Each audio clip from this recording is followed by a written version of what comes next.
Assalamualaikum warahmatullahi wabarakatuh. Waalaikumsalam warahmatullahi Wabarakatuh. warahmatullahi wabarakatuh. Selamat pagi anak-anak. Pagi, Bu. Selamat pagi, Bu. Bagaimana kabar kalian hari ini?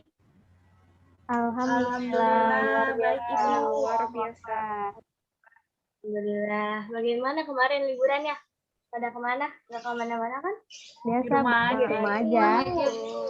Nggak kemana-mana, stay at home. Ya, betul. Walaupun kita di rumah aja, tapi kita harus tetap menjaga kesehatan dan pola makan yang bergizi ya. Mengingat kondisi pandemi saat ini sangat meningkat, lebih baik kita liburan di rumah dengan melakukan hal-hal yang lebih produktif. Dan jika ada kepentingan untuk keluar rumah, sebaiknya kita mematuhi protokol kesehatan. Udah kita memulai pelajaran ini. Alangkah baiknya kita berdoa terlebih dahulu agar materi yang Ibu sampaikan dapat dengan mudah untuk dipahami. Kepada Ketua Kelas, Ica, Ibu persilakan. Baik teman-teman, sebelum memulai pelajaran, alangkah baiknya kita berdoa dulu. Berdoa dimulai.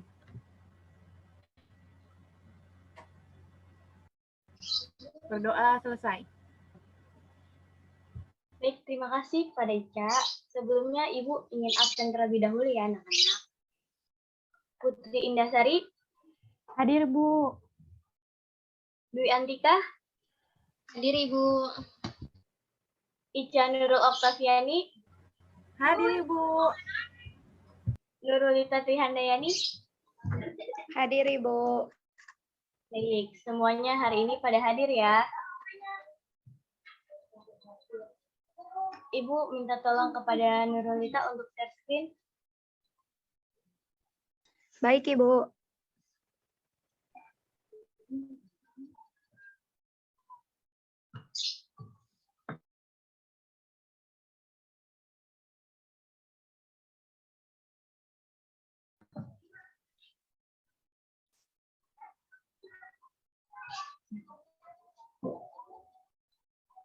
Baik, terima kasih Nurulita. Baik, di sini Ibu ingin membahas mengenai otomatisasi tata kelola sarana dan prasarana. Boleh di next. Nah, jadi sebelum memasuki materi, Ibu di sini ingin menjelaskan terlebih dahulu kompetensi dasar dan tujuan pembelajaran dari KD 3.1 dan 4.1. Yang pertama itu ada 3.1 memahami ruang lingkup administrasi sarana prasarana kantor, dan 4.1 melakukan klasifikasi regulasi sarana dan prasarana kantor. Adapun tujuan pembelajaran, yang pertama, peserta didik mampu memahami pengertian administrasi sarana dan prasarana. Kedua, peserta didik mampu menjelaskan ruang lingkup administrasi sarana dan prasarana. Ketiga, peserta didik mampu menjelaskan tujuan administrasi sarana dan prasarana. Dan yang terakhir, peserta didik mampu menjelaskan fungsi administrasi sarana dan prasarana. Selanjutnya,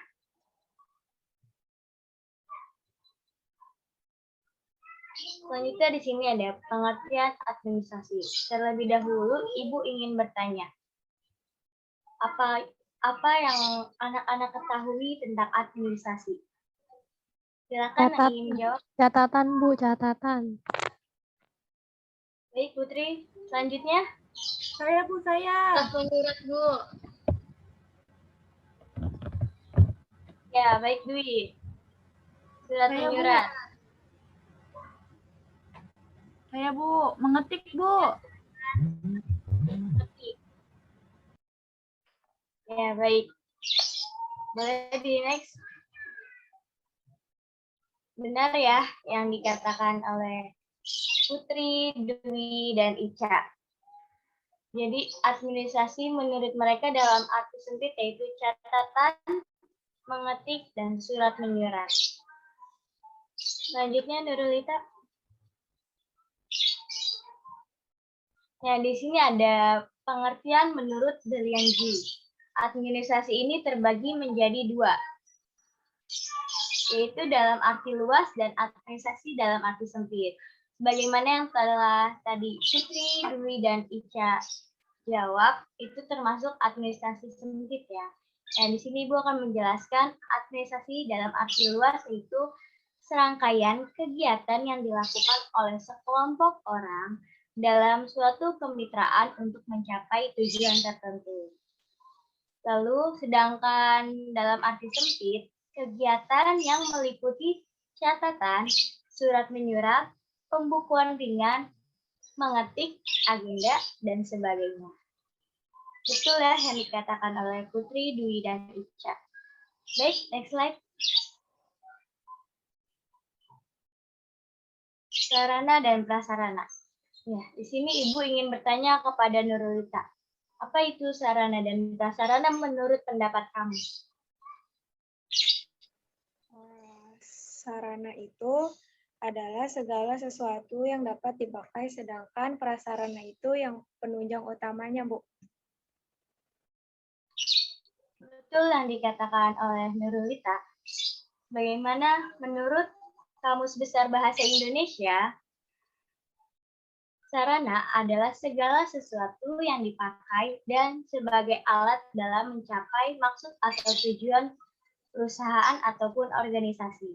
Sedangkan prasarana adalah segala sesuatu sebagai penunjang utama terselenggaranya suatu proses kegiatan tersebut. Sampai sini dapat dipahami anak-anak? Paham, Bu. Paham, Ibu.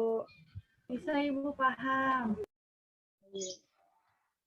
Selanjutnya, jadi kesimpulan dari administrasi dan sarana dan prasarana adalah semua komponen yang secara langsung maupun tidak langsung menunjang jalannya proses kegiatan untuk mencapai suatu tujuan. Boleh di next slide.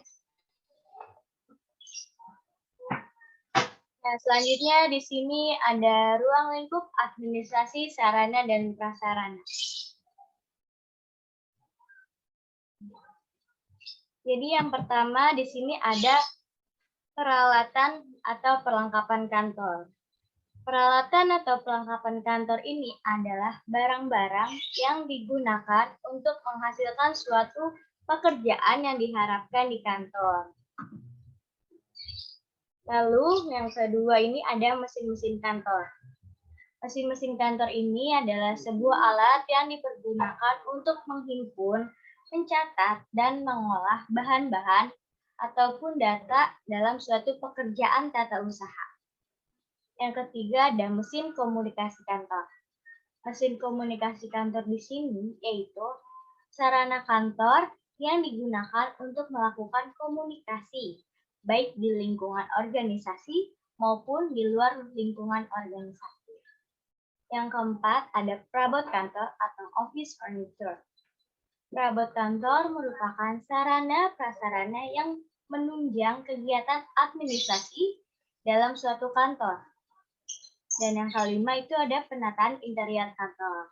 Penataan interior kantor ini sangat penting bagi perusahaan, di mana interior kantor ini merupakan suatu area atau tempat yang berada di dalam suatu ruangan yang difungsikan sebagai kantor atau tempat administrasi. Dan yang keenam ada tata ruang kantor atau office layout, di mana merupakan pengaturan dan penataan yang seefisien mungkin letak perlengkapan dan perabotan kantor di dalam ruang ataupun di lantai kerja yang tersedia. Boleh di next. Nah, di sini ada tujuan administrasi sarana dan prasarana. Yang pertama, mampu menyediakan sarana dan prasarana sesuai dengan kebutuhan.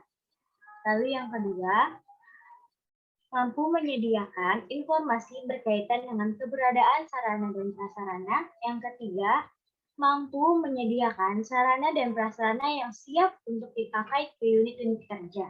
Dan yang terakhir, mampu menjaga dan mempertahankan kondisi teknis, daya guna, dan daya hasil. Bisa dipahami anak-anak? Bisa Ibu. Selanjutnya ada fungsi administrasi sarana dan prasarana. Yang pertama, perencanaan.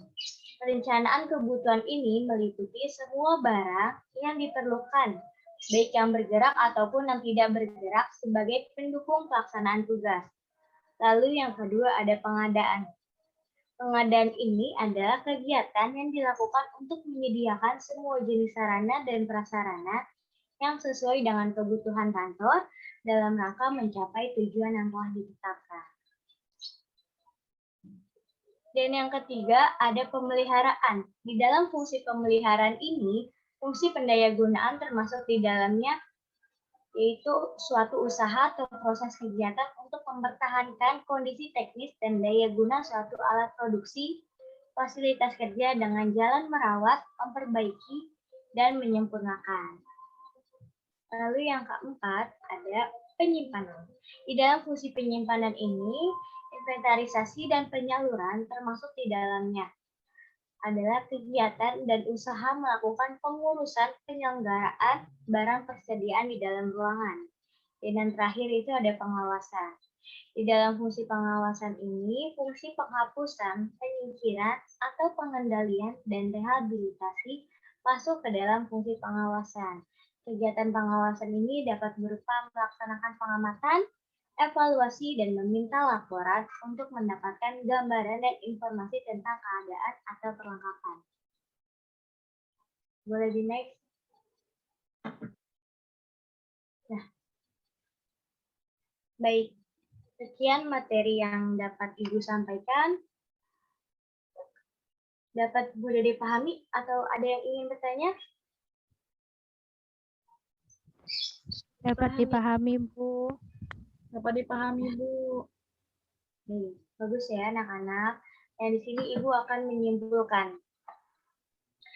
Jadi, administrasi sarana dan prasarana adalah sebuah komponen yang secara langsung maupun tidak langsung menunjang jalannya proses kegiatan untuk mencapai suatu tujuan. Dan di dalam administrasi sarana dan prasarana ini terdapat 6 ruang lingkup yang telah tadi Ibu jelaskan, dan tidak mungkin suatu administrasi tanpa adanya tujuan administrasi. Sekian materi yang Ibu dapat sampaikan pada pertemuan hari ini. Akan dilanjutkan pertemuan besok. Nah, boleh di next slide.